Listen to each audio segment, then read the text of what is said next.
إن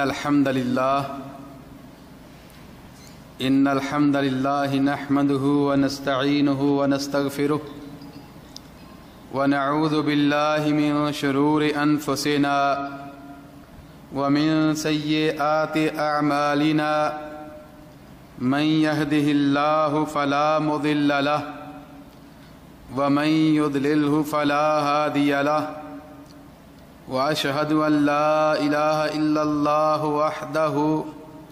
وحده لا شريك له وأشهد أن محمدًا عبده ورسوله صفيه وخليله اللهم صل على محمد وعلى آل محمد كما صليت على إبراهيم وعلى آل إبراهيم إنك حميد مجيد اللهم بارك على محمد وعلى آل محمد كما باركت على إبراهيم وعلى آل إبراهيم إنك حميد مجيد اللهم انفعنا بما علمتنا وعلمنا ما ينفعنا وزدنا علما رب زدنا علما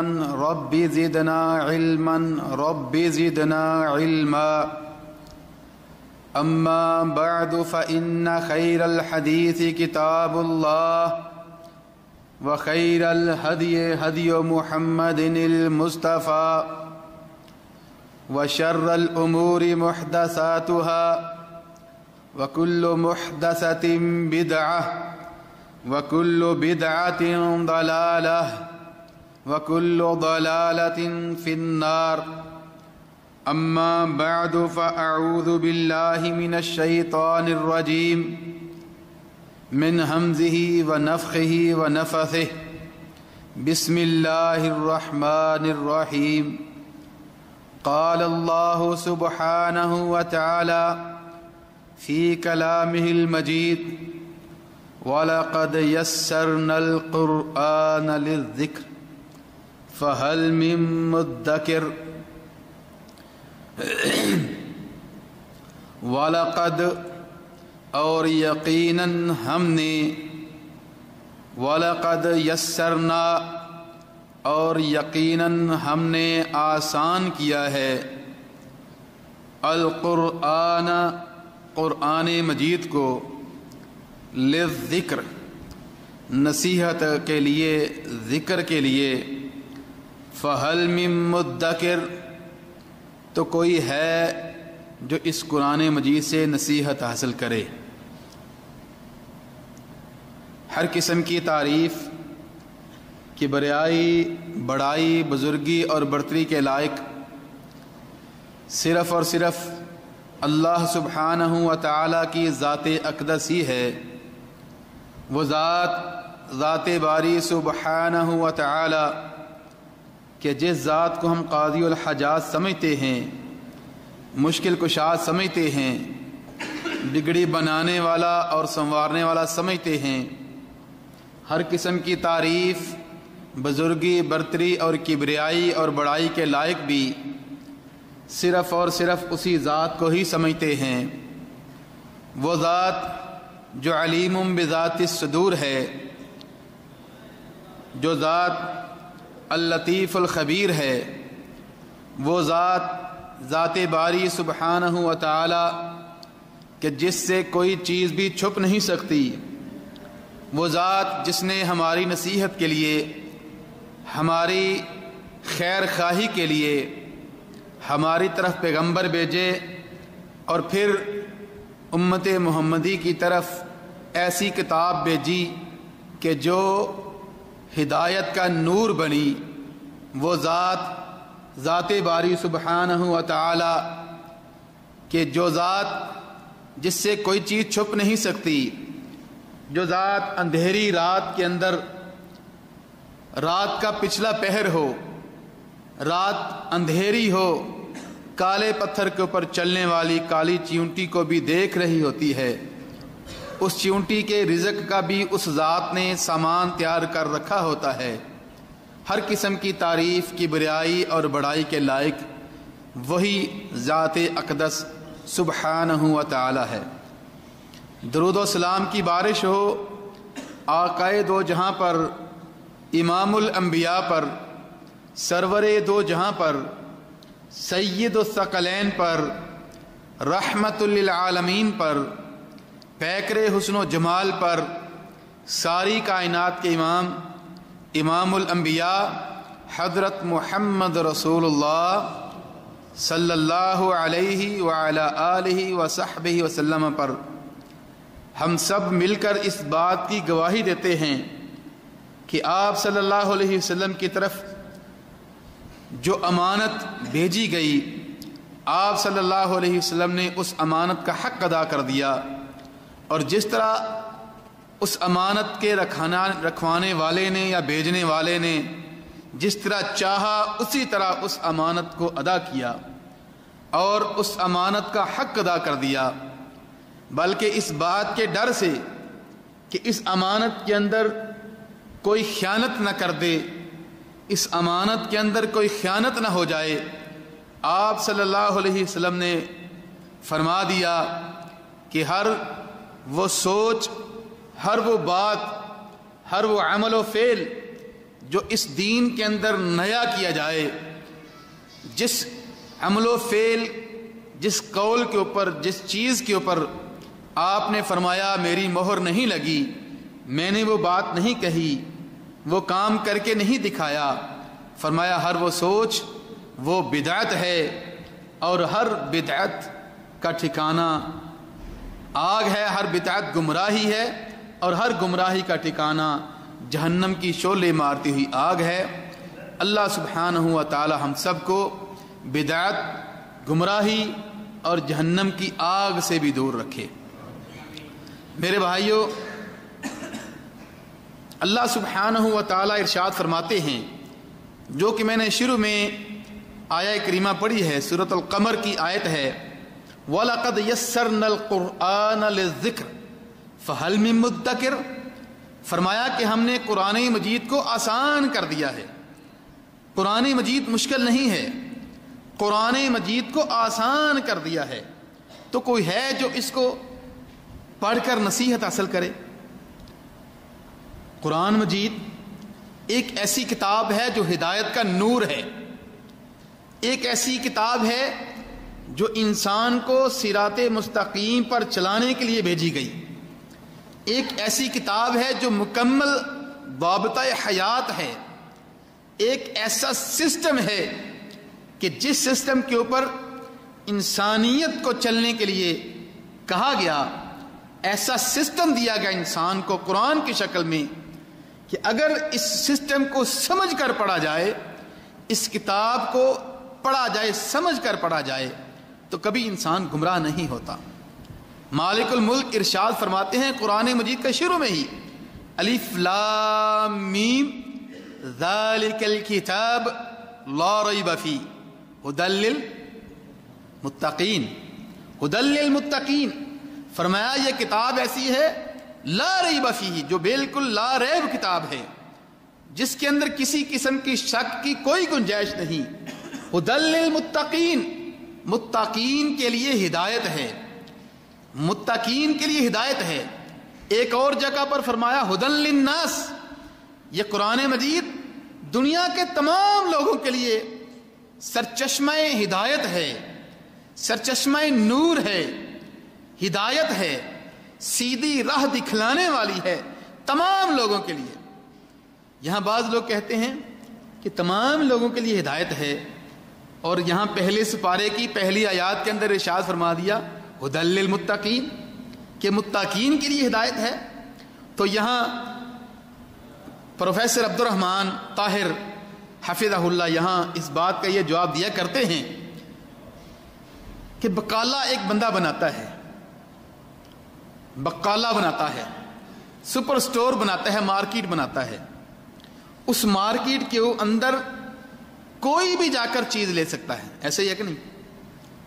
سپر سٹور جو ہوتا ہے کوئی بھی جا کے شاپنگ کر سکتا ہے، ایسا تو نہیں ہوتا کہ یہاں فلاں فلاں بندہ ہے، کوئی بھی جا کے شاپنگ کر سکتا ہے، لیکن ہر بندے کو وہاں سے چیز ملے گی نہیں، ملے گی اسی کو جو وہاں جا کے اپنی پاکٹ سے کچھ نکالے گا، جو پیسے خرچ کرے گا اسی کو ملے گی۔ جو بندہ کہے جی یہ بکالا تو سب کے لیے ہے، تو میں پاکٹ سے نکالوں گا نہیں، میں کوئی چیز لے لوں تو بکالے والوں کو اس کو دے گا نہیں۔ قرآن مجید ہدایت تو ہر ایک کے لیے ہے، لیکن ملتی اسی کو ہے جو اس کو لیتا ہے، جو پڑھتا ہے، جو اس کو سمجھتا ہے، جو اس کے اوپر عمل کرتا ہے۔ ایک بندہ کہتا ہے کہ میں ہدایت پر نہیں ہوں، قرآن مجھے ہدایت نہیں دے رہا، اور کبھی اس نے پڑھا نہ ہو، اس کو سمجھ کر پڑھا نہ ہو، تو اس کو ہدایت کیسی ملے گی جب تک اس کو سمجھ کر پڑھا نہیں جائے گا۔ تو قرآن مجید کو میرے بھائیوں سمجھ کر پڑھنا انتہائی ضروری ہے، اور اگر کوئی بندہ سمجھے کہ میں بڑا عالم فاضل بھی بن گیا ہوں، تو وہ بھی اس قرآن مجید سے مستغنی، بے پرواہ، اس سے ایسا نہیں ہو سکتا کہ اس کو چھوڑ دے تو وہ بڑا عالم بن جائے گا، نہیں۔ مشہور بات ہے، ڈپٹی نذیر ایک بہت بڑے اسکالر گزرے ہیں، 100 سال تقریباً پہلے یا اس سے کم و بیش کی بات ہے۔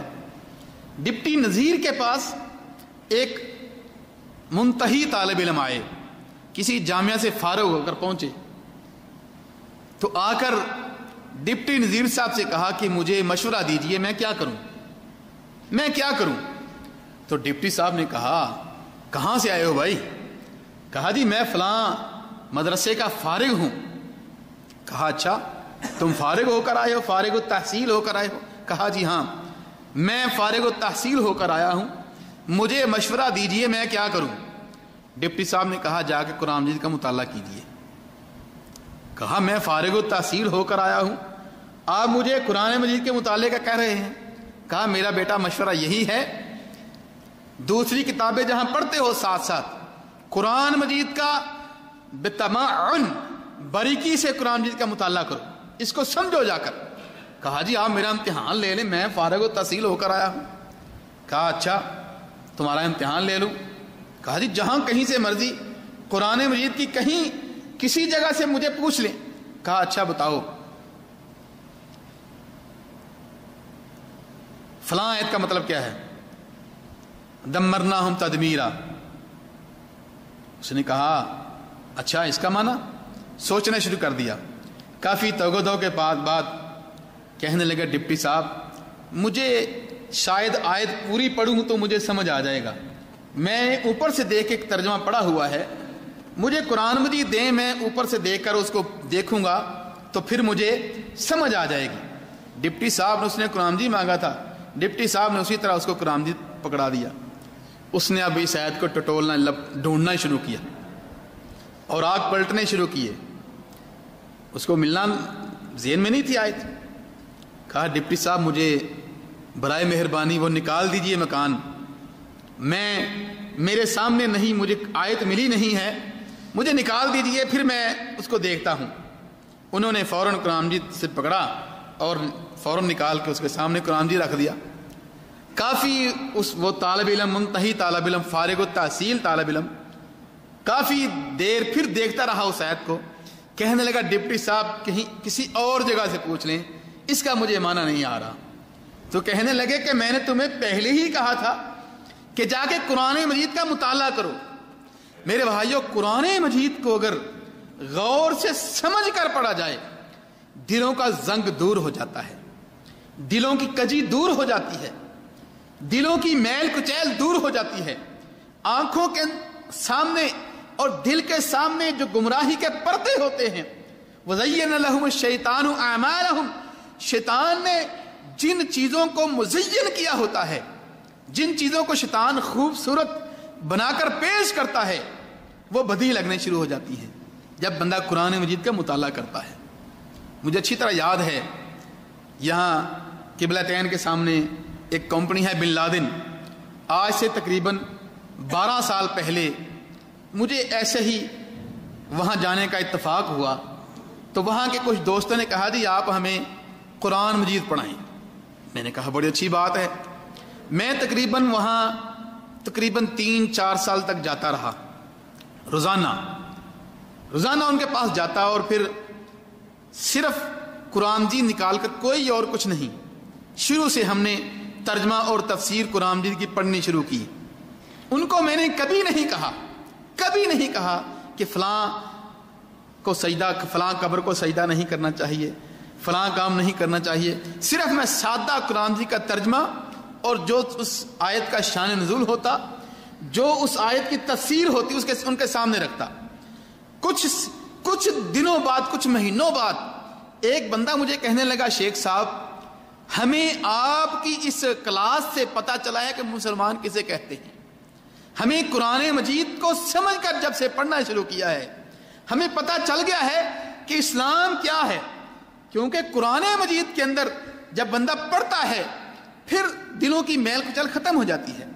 ایک بندہ کہنے لگا کہ شیخ صاحب میں دعوے سے کہتا ہوں کہ مجھے اصل میں کلمہ آپ نے پڑھایا ہے، مسلمان کے گھر تو میں پیدا ہوا تھا، لیکن مجھے ایسا لگ رہا ہے کہ آپ نے مجھے قرآن مجید پڑھا کر نئے سرے سے مسلمان کر دیا ہے۔ میرے بھائیوں، قرآن مجید کو اگر سمجھ کر پڑھا جائے، ہم کیا ہوتے ہیں جی، رمضان آتا ہے، بھائی کتنے قرآن مجید ختم کر لیے؟ ارے میں نے 4 قرآن ختم کر لیے ہیں بھائی صاحب۔ تم نے کتنے ختم کیے؟ میں نے کتنے کر لیے، میں نے اتنے کر لیے۔ اور پھر کئی دفعہ دیکھا جاتا ہے کہ قرآن مجید بندہ پڑھ رہا ہوتا ہے اور لگ رہا ہوتا ہے کہ جس طرح صفحے کے اوپر صفحہ ہی اس کو پلٹ رہا ہے، اس کی تصفح بس کر رہا ہے، پڑھ نہیں رہا۔ اور اللہ معاف کرے، ایسی ویڈیوز ملتی ہیں کہ تراویح ہو رہی ہیں اور لگ رہا ہے کہ امام صاحب ان کی بیٹھیں نکال رہے ہیں اور قرآن مجید کا ایک لفظ بھی سمجھ نہیں آ رہا۔ میرے بھائیوں، قرآن مجید پڑھنے سے اجر بہت زیادہ ملتا ہے۔ کتنا اجر ملتا ہے؟ رسول اللہ صلی اللہ علیہ وسلم ارشاد فرماتے ہیں، حضرت عبداللہ بن مسعود رضی اللہ تعالیٰ عنہ ارشاد فرماتے ہیں، فرمایا نبی صلی اللہ علیہ وسلم نے ارشاد فرمایا، من قرأ حرفا من کتاب اللہ فلہ بہ حسنہ والحسنۃ عشر امثالہا۔ نبی صلی اللہ علیہ وسلم نے ارشاد فرمایا کہ قرآن مجید سے کوئی بندہ جب ایک حرف پڑھتا ہے، اس حرف کو ایک حسنہ لکھی جاتی ہے، اور اس ایک حسنہ کی فرمایا والحسنۃ عشر امثالہا، 10 گنا، یعنی ایک حرف کی 10 نیکیاں لکھ دی جاتی ہیں۔ ایک اور روایت میں آتا ہے کہ رسول اللہ صلی اللہ علیہ وسلم ارشاد فرماتے ہیں، فرمایا نبی صلی اللہ علیہ وسلم نے، لا اقول لکم الف لام میم حرف ولكن الف حرف ولام حرف ومیم حرف۔ فرمایا رسول اللہ صلی اللہ علیہ وسلم نے، ایک حرف پڑھنے سے 10 نیکیاں ملتی ہیں، اور فرمایا کہ الف لام میم ایک حرف نہیں ہے بلکہ الف حرف، الف لام میم کا جو پہلا الف ہے اس کی 10 نیکیاں علیحدہ ہیں، ولام حرف اور لام کی علیحدہ نیکیاں ہیں، ومیم حرف اور میم کی جو نیکیاں 10 ہیں وہ علیحدہ ہیں۔ فرمایا الف لام میم پڑھنے سے 30 نیکیاں مل جاتی ہیں۔ یہ بات ٹھیک ہے، سادہ قرآن مجید پڑھنے سے اجر ملتا ہے، اس بات سے میں انکاری نہیں ہوں۔ قرآن مجید سادہ پڑھا جائے تو اس کا اجر ملتا ہے، لیکن اگر بندہ قرآن مجید کو سمجھ کر پڑھتا ہے تو پھر اس کا اجر اور زیادہ ملتا ہے، اس کا اجر اور زیادہ ملتا ہے۔ نبی صلی اللہ علیہ وسلم ایک دفعہ مسجد نبوی کے اندر بیٹھے ہوئے تھے، فرمایا تم میں سے کون ہے کہ جو وادی عقیق میں جائے اور وہاں اس کو اونٹنی فری میں مل جائے، اونٹنی، ایسی اونٹنی جو بچہ دینے والی ہو، وہ فری میں مل جائے۔ صحابہ نے کہا من لا یرید یا رسول اللہ، اے اللہ کے رسول کون یہ نہیں چاہتا؟ یعنی یہ اس دور کے اندر سمجھ لیں کہ اگر کہا جائے کہ کون ہے جو چاہتا ہے کہ جس کو مرسیڈیز گاڑی یا کیمری مہنگی گاڑی، کیونکہ اس دور کی اونٹی سواری تھی، تو آپ صلی اللہ علیہ وسلم نے وہی مثال دی۔ میں صرف سمجھانے کے لیے بات کر رہا ہوں کہ آج کے دور کے اندر یہ اس طرح کہہ دیا جائے کہ مرسیڈیز گاڑی، فلاں گاڑی، قیمتی گاڑی کسی کو فری میں مل جائے تو کس کا ارادہ نہیں ہوگا؟ ہر کوئی چاہے گا۔ تو نبی صلی اللہ علیہ وسلم نے اسی طرح اس وقت کی سواری اونٹ کے بارے میں فرمایا کہ کون ہے کہ جو چاہتا ہے اس کو اونٹ مل جائے، اونٹنی مل جائے۔ فقالوا من لا يريد یا رسول اللہ، اے اللہ کے رسول کس کا ارادہ نہیں ہے، کون نہیں چاہتا؟ فرمایا جس نے حرم کے اندر بیٹھ کر، مسجد کے اندر، کسی مسجد کے اندر بیٹھ کر، فرمایا کس ایک آیت اس نے سیکھی تو وہ اس کو اونٹنی کے برابر ہے اس کو، اور جس نے 2 آیات 10 آیات، جتنی آیات بڑھتی جائیں گی اتنی اس کا فائدہ بڑھتا جائے گا۔ میرے بھائیوں، قرآن مجید کو سمجھ کر پڑھنا، اگر پرانے علماء کو دیکھا جائے، پرانے بلکہ صحابہ کرام رضوان اللہ علیہ مجمعین کے دور کو دیکھا جائے تو حضرت عبداللہ بن عمر رضی اللہ تعالیٰ عنہما کے بارے میں امام مالک اپنی موطا امام مالک کے اندر روایت لے کر آئے ہیں۔ فقال ان عبداللہ بن عمر مکث على سورة البقرة 8 سنوات يتعلمها۔ امام مالک رحمہ اللہ ارشاد فرماتے ہیں کہ عبداللہ بن عمر رضی اللہ تعالی عنہ نے سورۃ البقرہ کو پڑھنا شروع کیا۔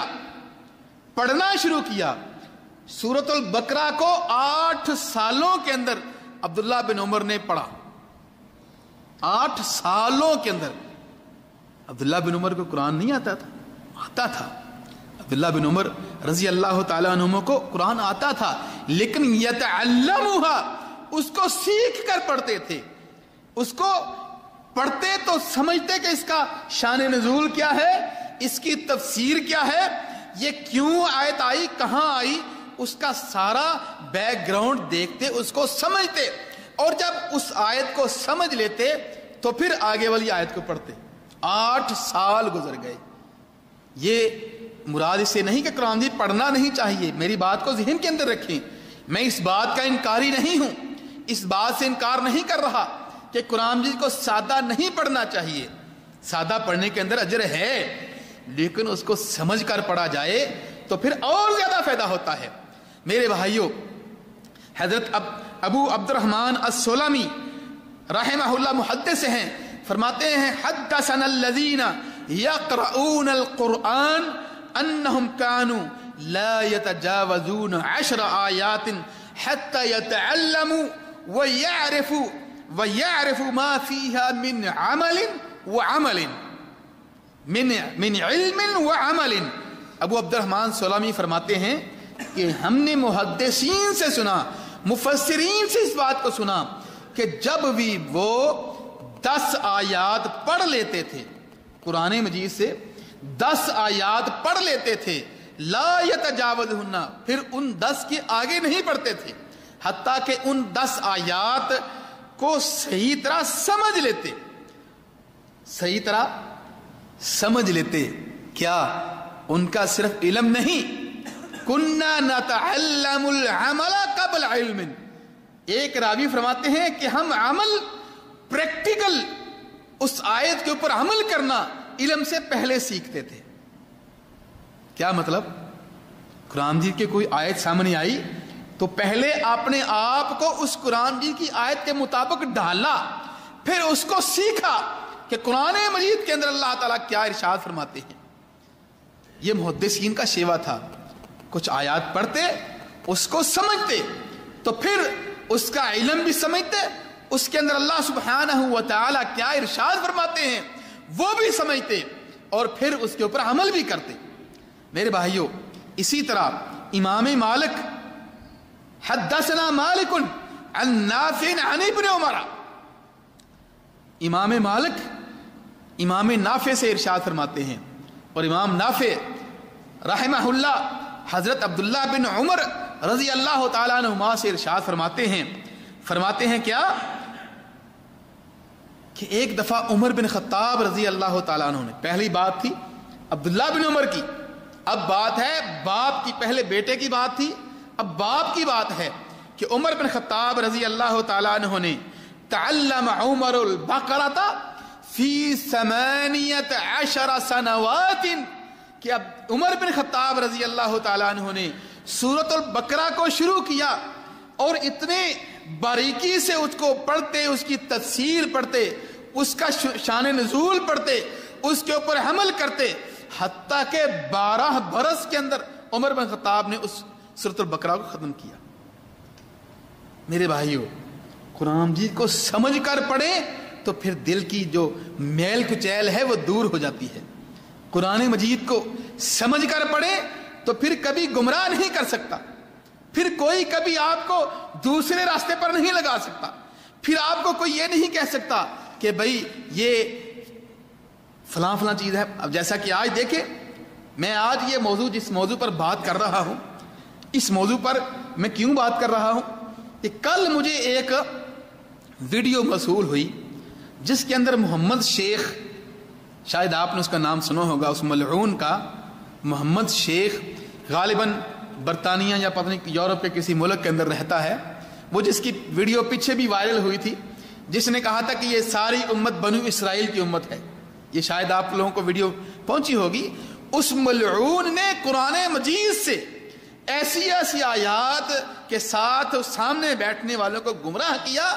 میں نے اس ٹائم سمجھا کہ اگر قرآن مجید کو سمجھ کر ان لوگوں نے پڑھا ہوتا تو یہ کبھی گمراہ نہ کر سکتا۔ آپ اس سے پہلے قادیانیت کو لے لیے، وہ احمد مرزا غلام احمد، اس نے لوگوں کو کیوں گمراہ کیا تھا؟ صرف اسی لیے گمراہ کیا تھا کہ لوگ قرآن اور حدیث، نبی صلی اللہ علیہ وسلم کے فرمان سے اور قرآن سے دور تھے۔ جو بھی قرآن سے دور ہوگا میرے بھائیوں، نبی صلی اللہ علیہ وسلم کے فرمان سے دور ہوگا، جو قرآن مجید کو خصوصاً قرآن مجید کو سمجھ کر نہیں پڑھتا ہوگا، اس کو گمراہ کرنا مشکل نہیں ہے۔ جس کو پتہ ہی نہیں ہوگا کہ میرا مالک الملک مجھے کیا ارشاد فرما رہا ہے، ایک اللہ کا پیغام ہے، اللہ سبحانہ و تعالیٰ کا پیغام ہے، رسالہ ہے، میسج ہے ہماری طرف۔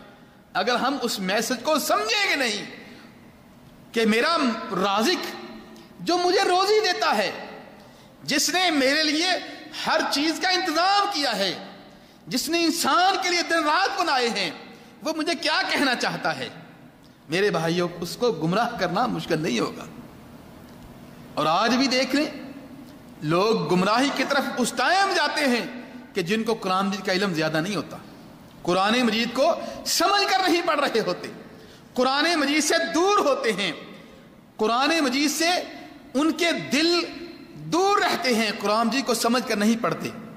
قرآن مجید کو پڑھتے تو ہیں، سادہ تو پڑھتے ہیں، لیکن اب دیکھیں جب کسی مسجد کے اندر کبھی رمضان میں، آپ کو پتہ ہے اللہ تعالی ہمارے مدینہ اور حرمین کے اندر کئی رمضان لائے، آمین کہتے ہیں، کوئی حرج نہیں ہے۔ اللہ تعالی ہمیں صحت اور تندرستی کے ساتھ حرمین کے اندر کئی رمضان گزارے ہمارے۔ میرے بھائیوں، رمضان کے اندر امام جب قرآن بھی پڑھ رہا ہوتا ہے، سنی ہے کبھی آواز، کئی عرب رو رہے ہوتے ہیں، پتہ ہے نا، ان کے اندر ان کے اوپر خشوع خضوع طاری ہو گیا ہوتا ہے۔ کیوں؟ اس لیے کہ ان کو پتہ ہوتا ہے کہ اللہ سبحانہ و تعالی یہاں کیا ارشاد فرما رہے ہوتے ہیں۔ ہم نے کئی دفعہ دیکھا ہے ہمارے آزو بازو میں دائیں بائیں جو ہمارے کئی بھائی ہوتے ہیں، وہ ان کے رونے کی وجہ سے کئی ہنزرے ہوتے ہیں، کیونکہ ان کو نہیں پتا ہوتا کہ یہ کیوں رو رہے ہیں۔ اور خطیب بھی بعض دفعہ جب خطبہ دیتے ہیں ان کو پر رکت طاری ہو جاتی ہے، رونا شروع ہو جاتے ہیں۔ کیوں؟ ان کو پتا ہوتا ہے کہ اللہ سبحانہ و تعالی جو ہمیں روزی دیتا ہے، جو ہمارا مالک ہے، وہ ہمیں کیا میسج دینا چاہتا ہے، ہمیں کیا پیغام دینا چاہتا ہے۔ میرے بھائیوں، قرآن مجید کو سمجھ کر پڑھیں، اللہ سبحانہ و تعالی ہمارے دلوں کو روشن کر دے گا۔ سبحان اللہ۔ نبی صلی اللہ علیہ وسلم کیا ارشاد فرماتے ہیں؟ حضرت عائشہ صدیقہ رضی اللہ تعالیٰ عنہ ارشاد فرماتی ہیں، فرمایا کہ نبی صلی اللہ علیہ وسلم نے فرمایا، بخاری شریف کی روایت ہے، فرمایا الماہر بالقرآن، الماہر بالقرآن مع السفر الکرام البررہ، فرمایا جو قرآن کی کے اندر ماہر ہے، میرے بھائیو مہارت حاصل کریں، قرآن مجید کو پڑھنے میں مہارت حاصل کریں. اس مہارت کا دیکھیں کتنا اجر ہے. قرآن مجید کے اندر ماہر ہونا، اس کے زیر زبر کا پتہ ہونا، اس کے اعراب کا پتہ ہونا، اس کے شان نزول کا پتہ ہونا، اس کی ترجمے کا پتہ ہونا. کم از کم ہمیں ترجمہ تو ہونا چاہیے، کم از کم ہمیں. اور یہ مشکل نہیں ہے، کوئی مشکل نہیں ہے. جیسا کہ آپ کو پتہ ہے کچھ مہینوں پہلے یہاں لاہور پنجاب یونیورسٹی کے جو پروفیسر عبد الرحمن طاہر آئے تھے، جو بیت القرآن کے نام سے لاہور میں ایک ادارہ انہوں نے بنایا ہوا ہے. انہوں نے قرآن مجید کو سلیس انداز کے ساتھ کس طرح پڑھا جاتا ہے اس کے بارے میں بتلایا ہے. اور انہوں نے پورا قرآن مجید ایک ایسے انداز سے پیش کیا ہے کہ جو بڑا سلیس ہے. اور پھر آخر میں انہوں نے کہا ہے کہ قرآن مجید کے اندر 65% ایسے الفاظ ہیں جو ہمیں پہلے ہی آتے ہیں. مطلب ہم روز ان الفاظ کو بولتے ہیں، اپنے اندر ایک دوسرے کے ساتھ گفتگو کرتے ہیں. وہ 65% قرآن مجید کے الفاظ جو ہیں ہم ان کو پہلے یوز کرتے ہیں. اور اگر جس کو 65% قرآن مجید آتا ہے تو کیا اس کے لیے مشکل ہے؟ خصوصاً ہم اردو بولنے والے جو ہیں، اردو بولنے والوں کے لیے، اردو بولنے والوں کے لیے قرآن مجید کوئی مشکل ہے؟ ہندی اور اردو تقریباً ایک ہی بات ہے، یعنی انڈو پاک کی بات کر رہا ہوں. کوئی قرآن مجید کو سمجھنا مشکل نہیں ہے. 65% الفاظ ہمیں پہلے ہی آتے ہیں، اور پھر باقی 20% ایسے الفاظ ہیں کہ جو بار بار آتے ہیں، جو ایک ہی صفحے پر کئی دفعہ آئیں گے. اور ان کو بھی سمجھ لیا جائے، جو بار بار آتے ہیں، ریپیٹڈ الفاظ ہیں، تو پھر وہ اتنا مشکل نہیں ہوتے. باقی کتنے رہ گئے؟ 65 اور 20 کتنے ہو گئے؟ 85 اور باقی کتنے رہ گئے؟ 15%. وہ کہتے ہیں کہ 15% ایسے الفاظ ہیں جن کو سیکھنا پڑے گا. بس 15% ایسے الفاظ ہیں کہ جن کو سمجھنا پڑے گا. تو 15% کے لیے ہم دور دور بھاگتے ہیں؟ نہیں میرے بھائیوں، 15% اتنا زیادہ نہیں ہے. تو اما عائشہ صدیقہ رضی اللہ تعالیٰ عنہ کیا ارشاد فرماتی ہیں کہ نبی صلی اللہ علیہ وسلم نے فرمایا الماہر بالقرآن مع السفرہ الکرام البررہ، کہ جو قرآن مجید کو پڑھنے میں مہارت رکھتا ہے، فرمایا قیامت کے دن ایسے لوگوں کے ساتھ ہوگا جو سفیر اللہ تعالیٰ کے ہیں، جو عزت والے ہیں، جو نیک لوگ ہیں، ان کے ساتھ ہوگا. اور فرمایا والذی یتتعتع فی لہو اجران. بعض کہتے ہیں جی ہماری مولوی صاحب ہماری بات زبان ذرا موٹی ہو چکی ہے، اب ہم قرآن جی کس عمر میں پڑھیں، کیا کریں، اب سمجھ نہیں آتی، اس کو کیسے پڑھیں. نبی صلی اللہ علیہ وسلم فرماتے ہیں والذی یتتعتع فی وہو علیہ شاق لہو اجران. فرمایا کہ جو قرآن جی پڑھتا ہے، کوشش کرتا ہے، فرمایا کہ وہ اس کے اوپر مشکل ہے، گرہاں گزرتا ہے، موٹی زبان ہونے کی وجہ سے وہ سمجھ نہیں سکتا، فرمایا ایسے بندے کے لیے ڈبل اجر ہے. ایسے بندے کے لیے دوہرا اجر ہے، ڈبل اجر ہے. ڈبل کیسے؟ ایک تو پڑھنے کا اور دوسرا کوشش کرنے کا. میرے بھائیوں، حضرت ابو امامہ الباہلی رضی اللہ تعالیٰ عنہ ارشاد فرماتے ہیں، بخاری شریف کی روایت ہے، کہتے ہیں سمعت رسول اللہ صلی اللہ علیہ وسلم یقول، کہ میں نے نبی صلی اللہ علیہ وسلم کو ارشاد فرماتے ہوئے سنا. نبی صلی اللہ علیہ وسلم فرمایا اقرأوا القرآن، قرآن مجید کو پڑھا کرو، فإنه یأتی یوم القیامت شفیعا لأصحابہ. فرمایا قیامت کا دن ہوگا، حساب کتاب ہو رہا ہوگا، یہ قرآن مجید آ جائے گا، فرمایا شفیعا لأصحابہ، جو قرآن مجید کو پڑھتے ہیں، فرمایا ان کے لیے سفارشی بن کے کھڑا ہو جائے گا. اور حضرت النواز بن سمعان رضی اللہ تعالیٰ نے ارشاد فرماتے ہیں، جن کو امام مسلم نے روایت کیا ہے، فرماتے ہیں کہ رسول اللہ صلی اللہ علیہ وسلم نے فرمایا یؤتی یوم القیامت بالقرآن واہلہ الذین کانوا یعملون بہ تقدمہ سورۃ البقرۃ آل عمران یتحاجان عن صاحبہما. نبی صلی اللہ علیہ وسلم ارشاد فرماتے ہیں، فرمایا قیامت کا دن ہوگا، قرآن مجید کو لایا جائے گا، قرآن مجید کو لایا جائے گا، اور ان لوگوں کو بھی لایا جائے گا کہ جو قرآن مجید کے اوپر عمل کرنے والے ہیں. فرمایا تقدمو سورۃ البقرہ وآل عمران، فرمایا سورۃ بقرہ اور سورۃ آل عمران. ایک اور روایت میں آتا ہے کہ سورۃ کذا و کذا، کہ فلاں فلاں سورت، یعنی ایک روایت میں سورت کا نام نہیں ہے. اس روایت میں سورۃ البقرہ وآل عمران، فرمایا سورۃ بقرہ اور آل عمران آگے آگے بھاگ کر آ رہی ہوں گی، آگے آگے چل رہی ہوں گی. کیا کر رہی ہوں گی؟ یتحاجان عن صاحبہما، اللہ سبحانہ و تعالیٰ سے اپنے پڑھنے والوں کے لیے، سیکھنے والوں کے لیے اللہ تعالیٰ سے جھگڑ رہی ہوں گی، لڑائی کر رہی ہوں گی.